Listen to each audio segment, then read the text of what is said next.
আমার সন্তানের প্রতি আমার ভালোবাসা থাকবেই, অ্যাটলিস্ট আপনার সন্তানের প্রতিও আপনার ভালোবাসা থাকে।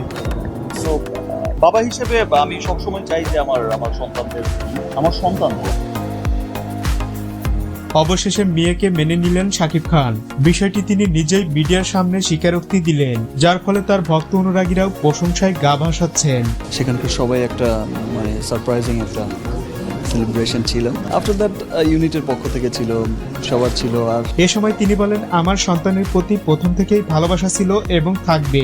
আসলে একজন সন্তানের প্রতি বাবার মায়া মহব্বত থাকবে, এটাই স্বাভাবিক। সোশ্যাল মিডিয়াগুলোতে আপনারা দেখছেন যে কাল রাত থেকে এত ভালোবাসা পেয়েছি। আর এসব বিষয় নিয়ে মিডিয়ার সামনে এসে বারবার বলার কি আছে? প্রতিটা মানুষেরই পার্সোনাল কিছু থাকে। আমি চাই আমার পারিবারিক বিষয়গুলো ঘরের ভিতরেই সীমাবদ্ধ থাকুক, কিন্তু মিডিয়ার লোকেদের কারণে সেটা পসিবল হয় না। আর হবেই বা কিভাবে? তিনি হলেন দেশের 1 নম্বর পাবলিক ফিগার, যার নামের উপর ভর করে এখনো টিকে আছে দেশের ছবি জঙ্গল। সাকিব বুবলির কন্যা সন্তান নিয়ে অনেক কন্ট্রোভার্সি তৈরি হয়েছে অনেকের মাঝে। এবার সেটা সমাপ্তি করলেন সাকিব নিজেই। এটা নিয়ে সাকিবের মায়ের ওপিনিয়ন ছিল সে যেন তার মেয়েকে মেনে নেয়, এরপরেই তারা একত্রিত হন। এটা দেখার পর দর্শকরাও এই বিষয়গুলো পজিটিভ হিসাবে নিয়েছে।